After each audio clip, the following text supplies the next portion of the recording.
Hey guys, मैं हूं रजा और जो मूवी मैं एक्सप्लेन करने वाला हूं इसका नाम है the school for good and evil. कहानी शुरू होने से पहले हमें कुछ टेक्स्ट दिखाया जाता है जिसे पढ़ने के बाद हमें पता चलता है दो ताकतवर भाई अच्छाई और बुराई को बैलेंस करने के लिए एक स्कूल बनाते हैं जहां एक तरफ अच्छाई दूसरी तरफ बुराई सिखाई जाती थी। इसका मतलब एक तरफ अच्छा जादू सिखाया जाता था, दूसरी तरफ बुरा जादू, और इस स्कूल का नाम the school for good and evil था। अब जिन दो भाइयों का ये स्कूल था वो आपस में जादू से लड़ रहे थे, मगर यहाँ वो असली लड़ाई नहीं बल्कि जादू की प्रैक्टिस कर रहे थे। बाद में हमें पता चलता है वो भाई जिसके पास बुरे वाला जादू था असलियत में अपने अच्छे वाले भाई को नुकसान पहुंचा रहा था। ये वो जादू इस्तेमाल करता है जो नहीं करना चाहिए था, क्योंकि इसके पास खास किस्म का खून वाला जादू था जिसका इस्तेमाल करके ये अपने भाई को नुकसान पहुंचाता है और उस लड़ाई में बुरे वाला भाई अच्छे वाले भाई को ऊंचाई से गिरा देता है। इसके बाद हमें कई साल के बाद का वक्त दिखाया जाता है जहां इंसानी दुनिया में एक सोफी नामी लड़की अपने फादर और स्टेप मदर के साथ रहती थी। सोफी बहुत खूबसूरत थी, वो परियों की दुनिया में जाना चाहती थी जहां जाकर वो प्रिंसेस बनना चाहती, यानी कि सोफी अच्छी चीजें और अच्छाई को लाइक करती थी। उधर ही एक और लड़की एगिता रहती जो सोफी की बहुत अच्छी दोस्त थी, मगर ये बिल्कुल प्यारी नहीं थी। इसके बाल चुड़ैलों जैसे थे, इसलिए शहर के सभी लोग उसे चुड़ैल बुलाते। अब ये दोनों बिल्कुल अलग थी, मगर इन दोनों की दोस्ती बहुत गहरी थी। अब वो स्कूल जाने के बाद एक किताबों वाली दुकान पे जाती हैं, जहाँ पर सोफी परियों और प्रिंसेस वाली किताबें लेती है, जबकि एगिता भूतों और चुड़ैलों वाली किताबें लेती है। अब यहाँ वो दुकानदार उनको उस स्कूल की एक किताब देती है और ये देखते ही सोफी उससे पूछती है ये स्कूल कहाँ पर है। वो दुकानदार कहती है मैं नहीं जानती, शायद इस बारे में किसी और को पता होगा। ये स्कूल या तो इसी दुनिया में होगा या फिर कहीं और, मगर हाँ सारी कहानियाँ भी इसी स्कूल से शुरू होती हैं जो अक्सर हम किताबों में पढ़ते हैं, जैसे कि रपुंज़ल, सिंड्रेला, स्नो वाइट, वो यहीं से लिखी जाती हैं। मगर सोफी की दोस्त इन बातों पर यकीन नहीं करती। वो दुकानदार बताती है कुछ सालों पहले हमारे गांव की एक लड़की को इसी स्कूल के मॉन्स्टर उठाकर ले गए जिसका आज तक कुछ पता ना चला। अब सोफी स्कूल का इतना कुछ सुनकर वहाँ जाना चाहती थी। वो एक खत लिखती है और उसको एक पेड़ पर लगा देती है जिसके नीचे वो अपना और अपनी दोस्त का नाम भी लिख देती है। सोफी जैसे ही वहाँ से मुड़ती है वहाँ एक खतरनाक मॉन्स्टर आ जाता है। अगली तरफ सोफी एगिता को ये सब बताती है और ये सुनते ही एगिता उसको मना कर देती है। वो कहती है सोफी तुम उधर जाकर क्या करोगी, मगर सोफी तो न जाने क्या सोच रही थी। वो वहाँ पे हर हाल में जाना चाहती थी। उस रात सोफी उस जगह पर आती है जहाँ उसने वो खत लिखकर लगाया था। उसका पीछा करते करते एगिता भी आ जाती है और वहाँ एक बहुत बड़ा मॉन्स्टर सोफी को वहाँ से ले जाता है। सोफी की दोस्त भी उसका पीछा कर रही थी, मगर वहाँ बहुत बड़ा बाज आकर उन दोनों को पकड़कर ले जाता है। अब वो बाज उन दोनों को गलत जगहों पर डाल देता है, मतलब सोफी को अच्छे स्कूल की बजाय बुरे स्कूल में और एगिता को बुरे स्कूल की बजाय अच्छे स्कूल में छोड़ देता है। सोफी वहाँ के वुल्फ गार्ड से कहती है मैं यहाँ गलती से आ गई हूँ, मुझे तो अच्छे वाले स्कूल में जाना था, मैं इतनी प्यारी भी हूँ। मगर वो वुल्फ सोफी की एक बात नहीं सुनता। फिर सोफी अंदर आकर एक लेडी से शिकायत करती है जो यहाँ की प्रिंसिपल थी। वो बताती है हमारे बाज से कभी गलती नहीं होती, जो जिस इंसान की जगह होती है वो वहीं छोड़ता है। उधर सोफी की दोस्त अच्छाई वाले स्कूल में थी, वो एक फेरी को देखकर डर जाती है। सोफी की दोस्त को देखकर बाकी लड़कियां उसका मजाक बनाती हैं। वो कहती हैं तुम्हारे बाल बिल्कुल चुड़ैलों जैसे हैं, जरा अपने कपड़े तो देखो, हमें तो लगता है तुम गलत जगह पे आ गई हो। तभी वहाँ कुछ परियां आकर सोफी की दोस्त यानी एगिता को प्रिंसिपल के पास ले जाने के लिए आती हैं। एगिता कहती है मैं यहाँ नहीं आना चाहती थी, यहाँ पर तो मेरी दोस्त सोफी आना चाहती थी। फिर भी वो परियां एगिता को प्रिंसिपल के पास ले आती हैं। प्रिंसिपल कहती है हमारे बास से कभी गलती नहीं होती और नेवर यहाँ कभी नहीं आ सकती। अब यहाँ एगिता को नेवर का मतलब समझ नहीं आता। प्रिंसिपल बताती हैं जो बच्चे इस बुराई वाले स्कूल में रहते हैं हम उनको नेवर कहते हैं, क्योंकि वो कभी खुश नहीं रहते, और जो बच्चे अच्छाई के स्कूल यानी यहाँ आते हैं उन्हें हम एवर बुलाते हैं, जो हमेशा खुश रहते हैं। अब सब बच्चों को एक ही हाल में जमा किया जाता है, जहाँ एगिता ने बहुत भारी ड्रेस पहन रखी थी जबकि सोफी ने बिल्कुल सादा काला ड्रेस पहना हुआ था। हालांकि इन दोनों की पसंद बिल्कुल अलग थी। यहाँ बुराई के स्टूडेंट्स सादे कपड़े पहनते थे जबकि अच्छाई के स्टूडेंट्स बहुत प्यारे प्यारे और अच्छे कपड़े पहनते थे। अब यहाँ जो अच्छे स्टूडेंट्स थे वो सब जादू दिखाते हैं। तभी वहाँ का प्रिंस आ जाता है, मगर उसको एक आंख वाला बुरा स्टूडेंट चैलेंज करता है और उसे नीचे गिरा देता है। तभी प्रिंस की नजर सोफी और एगिता पर पड़ती है, मगर ये किसी और लड़की के पास जाकर बैठ गया था। अब यहाँ स्कूल के हेड आते हैं। ये वही थे जिन्होंने अपने अच्छे भाई को मार दिया था और ये वो बुरा भाई था जिसे हमने शुरू में देखा। प्रिंस भी इन्हीं का बेटा था। अब ये सब स्टूडेंट से कहते हैं आप सबको दिल लगाकर पढ़ना होगा और अच्छे से नंबर लेने होंगे, और जो अच्छा होगा उसी के बारे में एक स्टोरी लिखी जाएगी और उसको इंसानों की दुनिया में पहुंचा दिया जाएगा। और ये सब सुनते ही सोफी और एगिता कहते हैं अगर कोई गलती से गलत जगह पे आ गया तो हेड कहते हैं नहीं, ऐसा नहीं हो सकता, हमारे बाद से कभी कोई गलती नहीं होती। और ये कहते हुए वो वहाँ से चले जाते हैं। रात में एगिता अपनी दोस्त सोफी से मिलने के लिए उस बुरे स्कूल में जाती है। वहाँ ये दोनों स्कूल की प्रिंसिपल को बातें करते हुए देखते हैं और उनके जाने के बाद वहाँ स्कूल का हेड यानी बुराई वाला भाई आ जाता है, जो कह रहा था सोफी अब मेरी है। ये वही था जिसने बुराई का स्कूल बनाया था और उसके पास खून का जादू भी था जो हमने कहानी के शुरू में देखा था। अब ये कैसे जिंदा था, क्योंकि इससे तो इसके भाई ने मार दिया था। ये कहानी के आगे जाकर पता चलेगा। एगिता जब सोफी के पास जाती है तभी वो देखती है सोफी के वहाँ कुछ लड़कियां उसे तंग कर रही थी और उसके बाल काटने की कोशिश करती हैं, मगर यहाँ अब सोफी खुद को बचाती है और उल्टा उस लड़की के साथ बहुत बुरा सलूक करती है। तभी सोफी की नजर एगिता पर पड़ती है और ये दोनों मिलकर स्टोरीम के पास जाती हैं, मगर वहाँ कोई नहीं था। उस कमरे में सिर्फ एक किताब और जादुई पेन था। इधर स्कूल के हेड आ जाते हैं। वो उन दोनों से कहते हैं यहाँ इस जगह तुमसे पहले कोई नहीं आया, तुम दोनों बहुत खास हो, फिर क्यों यहाँ से जाना चाहती हो? सोफी कहती है मैं नहीं जाना चाहती, बल्कि ये जाना चाहती है, मैं तो बस गलत स्कूल में आ गई हूँ, मैं अपनी पुराने वाली जिंदगी से बहुत तंग हूँ। मगर एगिता सोफी को भी अपने साथ लेकर जाना चाहती थी। वो हेड से कहती है क्या सिंड्रेला, स्नो वाइट, रपुंज़ल जितनी भी हैं क्या वो सच्ची हैं? वो कहता है हाँ बिल्कुल सब सच्ची हैं, वो सभी यहाँ पढ़ती थी हमारे स्कूल में। फिर वो सोफी को कहता है अगर तुम अच्छे स्कूल में जाने की काबिल होती तो तुम्हें हमारा बाप गलत स्कूल में नहीं डालता। सोफी कहती है मैं अच्छी हूँ, प्यारी हूँ और यही चीज तो अच्छाई के लिए है। तो एगिता कहती है इन चीजों के अलावा अच्छा प्यार होना चाहिए, जब तुम उसे ढूंढ लोगी तो तुम्हें अच्छाई वाले स्कूल में डाल दिया जाएगा। अब इन सब बातों के बाद हेड उन दोनों को अपने अपने स्कूल जाने का कहता है, मगर वो वहीं खड़ी रहती हैं। फिर हेड उनके पाँव के नीचे से एक दरवाजा ओपन करता है जिससे वो दोनों नीचे गिर जाती हैं।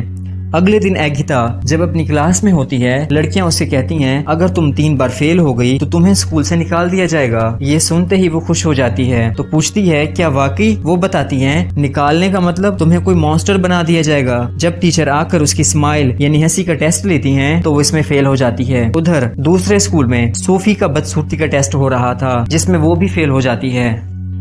और जब ये दोनों हाल में मिलती हैं तो एगिता सोफी को राजा के बारे में बताती है, मगर सोफी कहती है मेरा दिल तो राजा पे नहीं बल्कि प्रिंस पे है जो हेड का बेटा था। सोफी अपनी दोस्त को एक खत देती है और कहती है ये मेरी तरफ से प्रिंस को दे देना। अब जब एगिता जंगल की क्लास के लिए जा रही थी तो ये सोफी का खत प्रिंस को देकर वहाँ से चली जाती है। अब जंगल का टीचर इनको बहुत खूबसूरत फूल दिखाता है जो असल में बहुत खतरनाक थे। वो इनको स्केरक्रो भी दिखाता है जिसको खेतों में खड़ा किया जाता है, जो बिल्कुल इंसानों जैसा पुतला होता है। वो सबको बताते हैं ये रात में जिंदा हो जाता है। तभी उधर लड़के को एक फूल काट लेता है जिससे वो डरकर भाग गया था। ये वो लड़का था जो तीसरी बार फेल हुआ था। जब एगिता उसका पीछा करती है तो देखती है उसके इर्द गिर्द काले धुएं का घेरा बन जाता है और अचानक से वो लड़का उस भंवर में गायब हो जाता है। ये देखकर एगिता डर जाती है। उधर सोफी को भी एक लड़की क्लास में तंग कर रही थी और टीचर भी उसको नहीं रोकती क्योंकि ये बुराई का स्कूल था, बल्कि सबको ये देखकर मजा आ रहा था। तभी वो लड़की अपने टैटू से एक छोटा सा ड्रैगन निकालती है जो सोफी पर हमला करने के लिए उसे तंग करता है और इसे मारने की कोशिश करता है। सोफी कुछ नहीं कर पाती, सिर्फ अपनी जान बचाकर इधर उधर भागती है। तभी अचानक वहाँ बहुत सारी मधुमक्खियाँ आ जाती हैं जो इस ड्रैगन को चिपक गई थी। इस वजह से अब उस लड़की का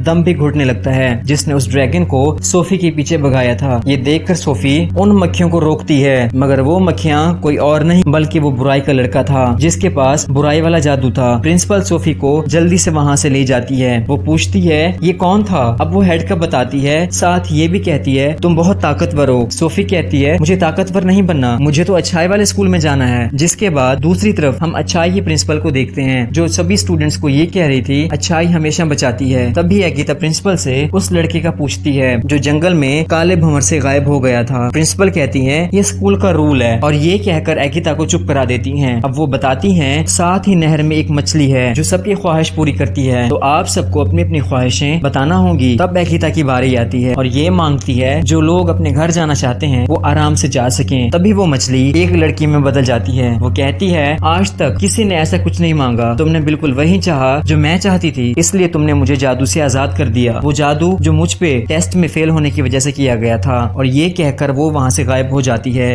तभी उधर बाज आता है जो एगिता और सोफी को यहाँ लाया था। वो एगिता के पास आता है तो ये समझ गई थी ये वही लड़का था जो जंगल में टेस्ट में फेल होने की वजह से गायब हुआ था। अब उसको बाज बना दिया था। तभी वहाँ प्रिंस आकर उसे मार देता है क्योंकि उसे लगता है शायद ये एगिता को मारने वाला था। और ये देखकर एगिता गुस्से में प्रिंस को मुक्का मार देती है कि उसने बाज को क्यों मारा। एगिता प्रिंसिपल को कहती है आप इस सब को अच्छा कहती हो, ये कोई अच्छाई नहीं है बल्कि ये तो बुराई से भी बदतर है। जिसके बाद ये सोफी से मिलती है। वो बताती है मैंने बुराई के हेड को देखा है। एगिता कहती है हाँ मैंने भी देखा है। पीछे खड़ा प्रिंस ये सब देख और सुन लेता है। अब एगिता उन दोनों को अकेला छोड़कर वहाँ से चली जाती है। प्रिंस सोफी के खत की काफी तारीफ करता है। तभी बुराई का वुल्फ गार्ड आकर सोफी को वहाँ से ले जाता है जहाँ बुराई की प्रिंसिपल उसके बाल काट देती है और फिर उसे कमरे में बंद कर दिया जाता है। उस कमरे में वो बुराई वाला लड़का आता है और उसे भड़काता है तुम्हारा यहाँ मेरे सिवा कोई नहीं तो तुम मुझ पर भरोसा कर सकती हो। सोफी भी उसकी बातों में आ जाती है। फिर जब सभी स्टूडेंट्स को पिन के जरिए जादू बांटा जा रहा था, सोफी बहुत मस्त स्टाइल में एंट्री लेती है और जादू लेकर वहाँ से चली जाती है। और सब ये देखकर बहुत हैरान थे। अब सोफी ने सभी बुरी लड़कियों को अपना दोस्त बना लिया था जो उसे परेशान करती थी। एगिता उसे बताती है अगर तुमने प्रिंस का दिल जीतना है तो इसके लिए सिर्फ खूबसूरती काफी नहीं, तुम्हें वो सब करना होगा जो मैं कहती हूँ। अब अगले दिन सोफी प्रिंस के पास जाती है जो तीर मारने की प्रैक्टिस कर रहा था। वो सोफी को बताता है बुराई के स्टूडेंट्स कभी ठीक निशाना नहीं लगाते मगर वो निशाना लगा लेती है। और ये सब देखकर प्रिंस थोड़ा परेशान भी हो जाता है और खुश भी। मगर हैरत की बात तो ये थी वो निशाना सोफी ने नहीं बल्कि एगिता ने अपने जादू से लगाया था। और इस सब से इम्प्रेस होकर प्रिंस सोफी को